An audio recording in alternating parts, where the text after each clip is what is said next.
hope everything is ready.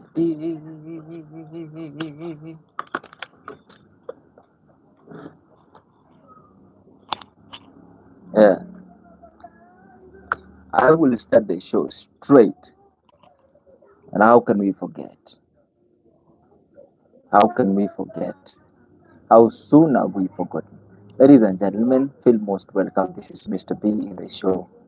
And I welcome you in a most special way. Feel most important in this show. And we cannot forget that we are Africans. Sisi ni Africa. Yes, tunaweza kuwa tunaongea lugha ambayo imekuwa imposed into us. Tunaweza kuwa tunaongea Kizungu, which was taught into us. It's not our first language, though it looks like you have prioritized English in that if you don't speak fluent English, you're not intelligent. If you don't speak a better English, your intelligence is too low. And I want to tell my fellow Africans this. Please, English is not a measure of intelligence. Chinese speak Chinese language. They are intelligent. Japanese, they speak their language. The Russian, even Putin, in his interview, he speaks the Russian language. French, they speak French. The Wazungu speak Kizungu. What about Africa? Which language do you speak? Language is also a form of unity. Language, lingua, is one way you can unite people. Malema of South Africa have been trying to speak. Nyerere of Tanzania have tried to speak and telling our fellow Africans, please, fellow Africans, please, fellow Africans, please unite. Tuongee Kiswahili sanifu, tuongee Kiswahili ili tupatane. Tuongee Kiswahili kabisa ili tupatane. Lakini because Africa was divided, and unapata countries like Congo was colonized by the French, Nigeria by the British, Kenya by the British, South Africa by the British, Zimbabwe by the French, Uganda by the French, Burundi by the French, you understand? Tanzania by the British, and all that. So convincing them, that is the Congolese, the Nigerians, that we are supposed to unite as Africans and speak one language so that now we can unite ourselves. When we speak one language, it's very easy for us to unite. Like, how can we speak Swahili? How do we speak Swahili? It's very difficult. So, but honestly speaking, ladies and gentlemen, honestly speaking, if you go back a little bit, rudi tu nyuma kidogo, and try to fantasize, imagine of how our forefathers fought for the freedom that today we are joking about. I want you to go a little bit behind. Imagine if today,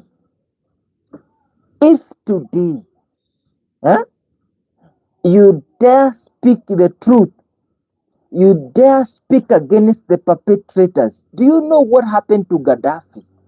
What happened to Kwame Nkrumah? What happened to Patrice Lumumba?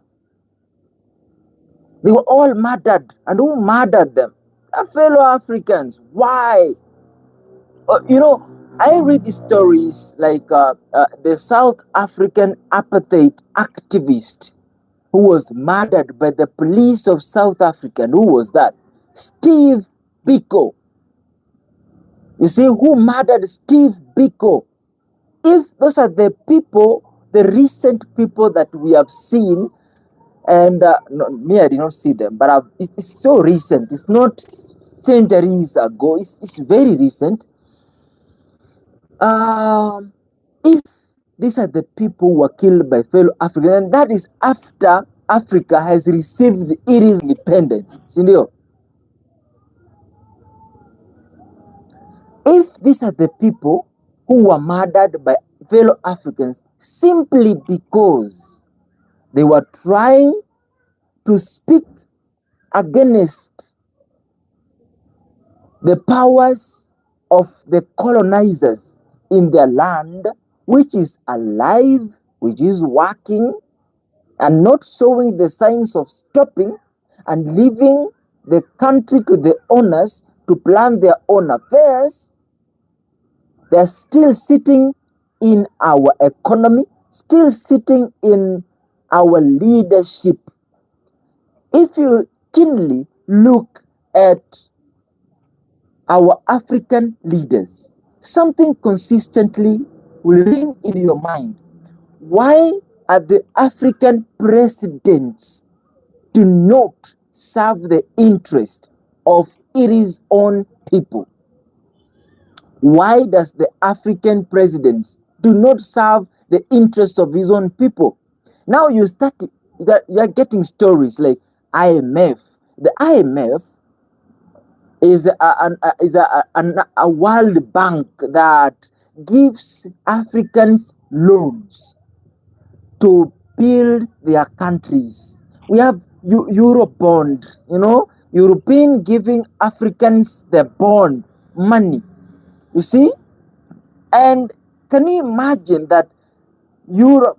Oh, feel most welcome. Oh, my people. Hi, hello. Feel most welcome. Feel most welcome. Do you know IMF has the balls to threaten the African presidents by saying that if you do not adhere with our terms and conditions, we are not going to give you loans. And African leaders are threatened.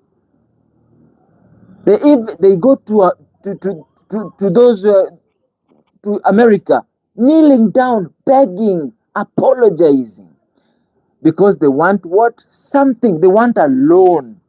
You see? And Africa has minerals. Africa has resources. But we do not, the African presidents who have been entrusted leadership by the citizens cannot figure out how we can monetize our resources. Now, if Steve Biko, South Africa, if Patrice Lumumba of DRC, Zaire by then, this is now, it's called now the Democratic Republic of Congo, if Kwame Nkrumah of Ghana, and even Nelson Mandela suffered under the jaws of the colonizers.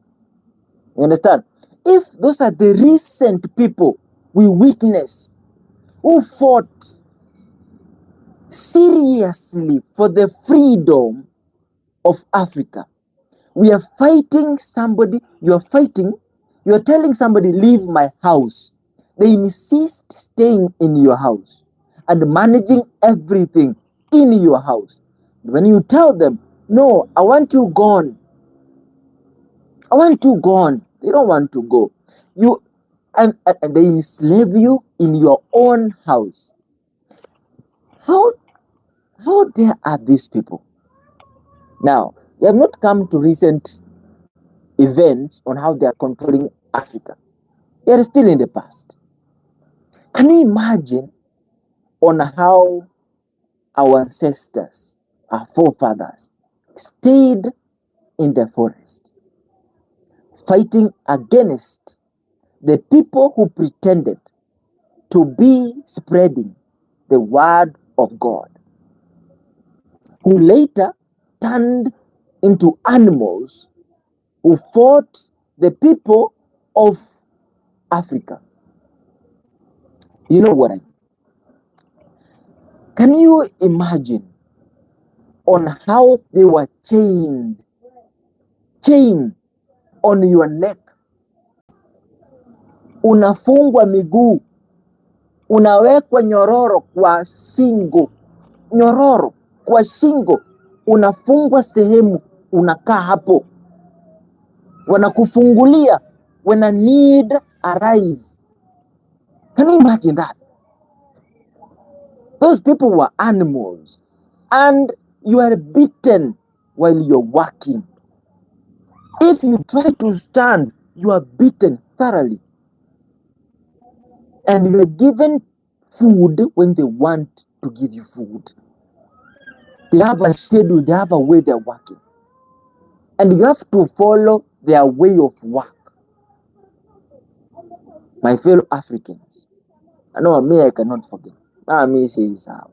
Mimi nikikumbuka, hapana, hapana, hapana. It was painful. Now, coming in the present time, what are we doing to preserve the legacy, the job well done, the consistency of our forefathers who silently mobilized themselves to see Africa free, to send the perpetrators away? What are we doing? You know, nowadays, you are not enslaved, you are not chained, or you are not locked somewhere to look like you are chained. No. Do you know what is happening nowadays? Nowadays, we are enslaved, and it's very serious. Do you know what they have done? We have NGOs in Kenya. Now you are employed to work in an NGO, be there. NGO, all the time, NGO work. So they are providing jobs, work there, minimal wages. And so these minimal wages cannot help you feed your family, but you have to sustain yourself there because they are also on the neck of the government leaders so that they oppress you, so that you can continue staying in that NGO for those minimal wages.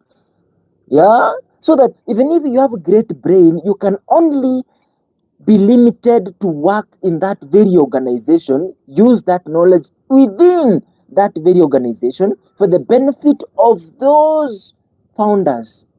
Our founders are abroad and they're coming next week. You understand? Yeah, that is it. That's the first thing. Charity, orphanages, NGOs.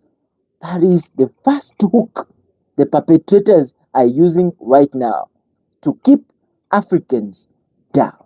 Churches, number two.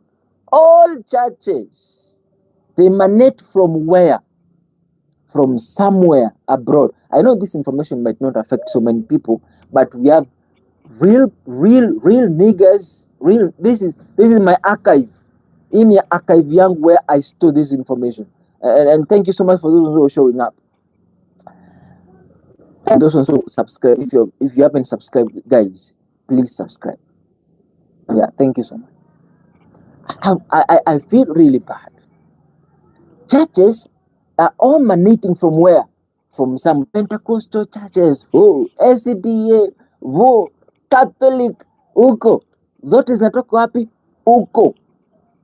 Those organizations, those churches, they're all emanating from huko. You start a church, you find sponsors, they come, they enslave you. They take over.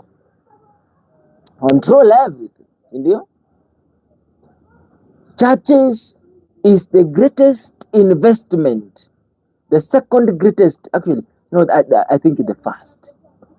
The first greatest investment for the perpetrators to keep Africans down. Because they tell you, heaven is real. Heaven is real. So that now, we all cast the ground and bless the heavens. And they bring you the Bible. And the Bible tells you, subdue the earth. Be fruitful on earth. So what they are preaching is not even in the Bible. It's not even. The Bible says something and then they say something else. That's how controversial it is. Now, church is the greatest investment. Look at how pastors are seriously preaching. When you ask them, are you teaching us what is in the Bible? Oh, no. No. Now, I say the NGOs, charity, orphanages, I've said the church and I've said the government. The government is also the second greatest hook perpetrators have put in our countries so that we are oppressed. Even if you have talent, even if you are wise, you will never fly. Your wings will be cut. They say youth are the future of Africa. Youth are the future of Africa. But the youth, as we speak today, they are in depression. Their freedom has been hijacked. Then there's no chance for them to speak. Because when you speak, you are abducted. When you speak, you are murdered. When you speak, nobody listens. When you speak, your fellow young people are being used to silence you. When you speak, nobody listens. Even if it makes sense. The leaders say the future lies on the hands of the young people. Who are the young people? What is their role? How are they empowered? No, they're not empowered. They're not empowered. They're not empowered. You see? But they speak, these young people. No, somebody, Raila was a young person. What did he do? Was he given a chance? No.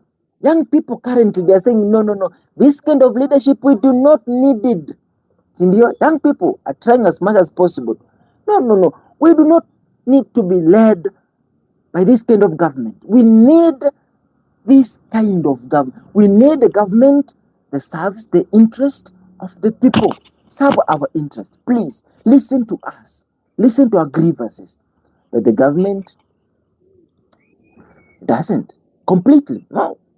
They turn deaf to the grievances, to the cries of the people. You see why? It is not their will. It's the will of the invaders. They are trying as much as possible to please the will, the command of the oppressor. And so that is the third hook that perpetrators have used to make sure Africans will remain down. We will always be talking about third world countries, Africa. Third world countries, Africa. And then sifa za Africa ni gani? Africa kuna minerals. Africa kuna gold.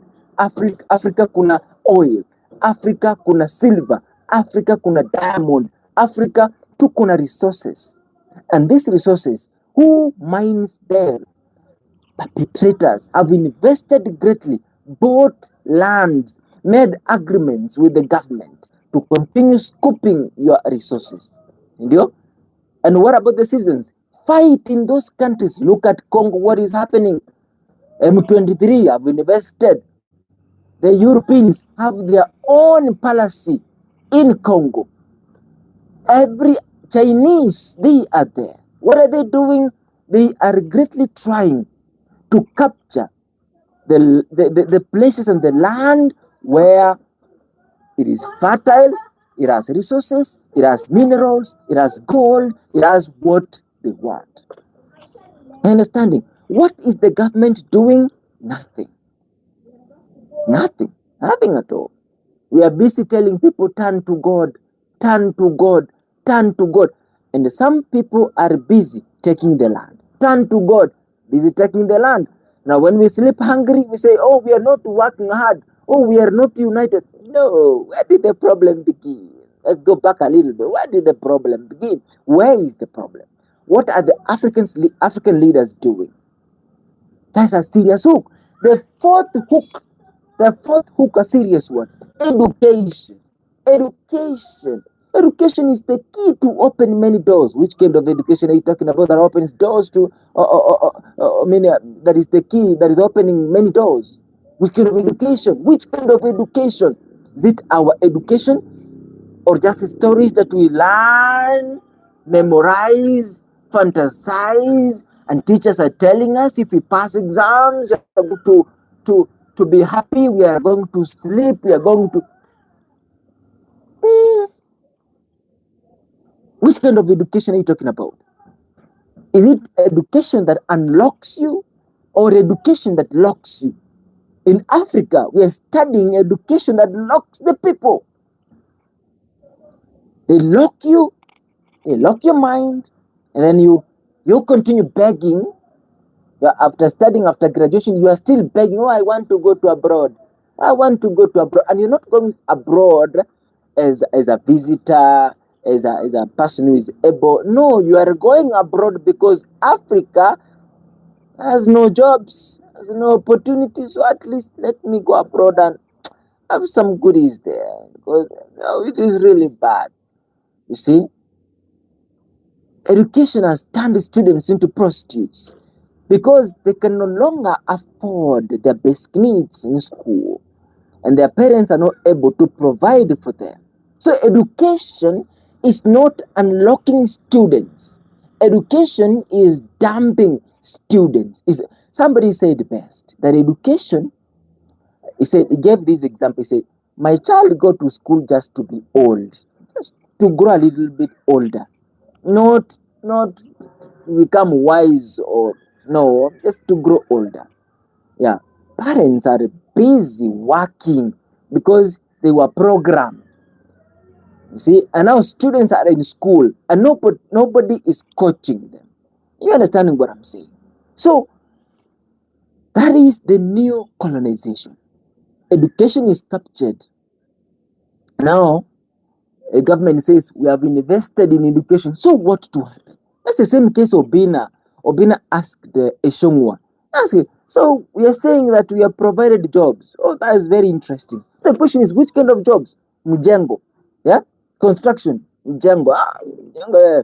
And then Obina asked a good question that every Kenyan will want to ask Eshongwa and even the president. Are these short-term jobs or long-term jobs? Definitely short-term jobs. So the question is, are you having any plans to create long-term jobs? That was so difficult for the MP, ZMP, yeah, Ishongwa. It was very difficult for him to give the answers. So what do I mean? These are the hooks that we have invested money here, we have done here. And the government is running it very smooth because they know who they're serving. The lecturers are busy.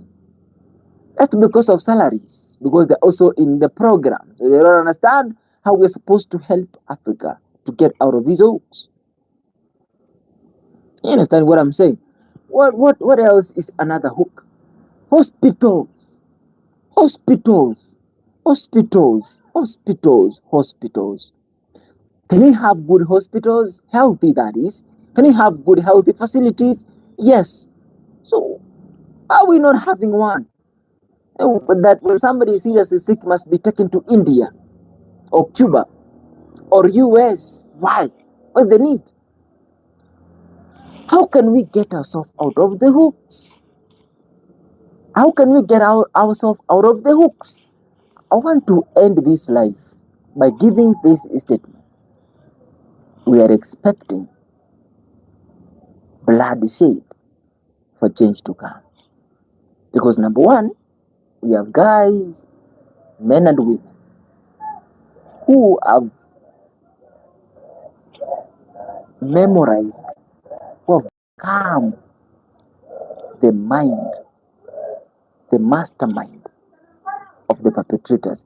They have gone through this for the longest time until they do not know the difference between truth, between freedom, and the slavery. They did not all understand. And those are the men and women who are fighting their fellow Africans. So, instead of education unlocking the people to get to see the truth, it is dumping the people. The people who have come out of these hooks are the ones who are trying to unlock others. And those who are in the darkness have refused to get out of the darkness. So the war will continue until the war comes. People die. After death, we rise again. Those ones will remain. are the ones who are going to start this Africa in a fresh way, in a united way, to achieve its dreams again. Africa, we are going to face a lot of difficulties. We have allowed every of those invaders, those powers, they have all occupied our land. They're the ones constructing even houses. They're the ones controlling schools. They're the ones constructing roads. And so that makes me feel like we have given out our country.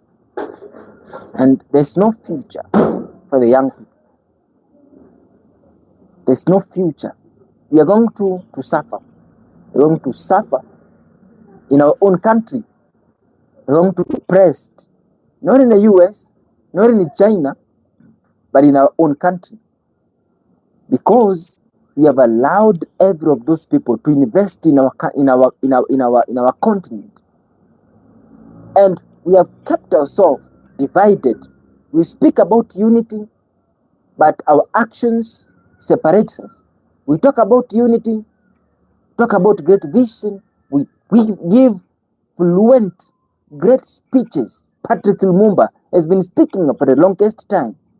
Malema has been talking for the longest time. Joshua Maponga, the religious activist, is also putting some knowledge in our mind. But what are we doing? We have people who have been in church for 50 years who have assumed that what they have learned in the church is true. But however much it is true, they are practicing none of them. None of them. They do not practice loving other people. They're loving God and Jesus. They're not helping others. They're helping God by giving Him tithe and offering. That's what is happening. So, my fellow Africans, I want to let you know the best way that we can unite Africa. First, can you feel the pinch in your ass? Can you feel what our ancestors went through? And even the recent history of Patrice Lumumba, Kwame Nkrumah, Akina Steve Biko, and the rest. Listen to the great speeches of great men and women of Africa who participated to bring this freedom to us. Listen to them and unite. And do not unite with other countries. Start by your neighbor. Can you be able to unite with your neighbor? Talk together? Are you able to do that? In your country, are you people united? Is the language you're speaking uniting you? You see? So, and that's why I really support the South Africans, xenophobists. What they're doing is good. Go back to your country and build your country. Go back to your country and build your country. Makes sense? Go back to your country and build your country. What is wrong with that? You see? So let everybody go back to your country. Build your country. Sindio? Go back to your country and build your country. So when we build our country, it's very easy now to decide. We need what we call a language that is going to unite us. When every country has gained its autonomy, then now the language we decide. And of course, the language is there. Now we are supposed to ask ourselves, how can we spread this language to the rest of the countries that doesn't speak it? That is Swahili, Kiswahili. How can we spread this language to those countries? So now we have one language in Africa. Sindio? I have one language. That is the first step to uniting ourselves. The second thing, improve education. Because let us have quality education that teaches us on practical knowledge, teaching us about us and telling us how to become better versions of ourselves. We study a lot of subjects which we only use 1%. How does it make sense? You have been in class for about 27 years, and all you can do is you're looking for jobs in the US. See, no. So, can we invest in education in that this education will enlighten people to understand their country, to love their country, yeah, and then to understand which are our resources in our country. Where are they located? How is mining done? See? So that when those people come, we mutually work together, learn, and then just like Gaddafi, tell them, go home, we have the skills. Thank you so much. That's it. So the first is language. And the second, education. When people understand themselves, they can now understand who they are worshipping. So that now we can understand religion.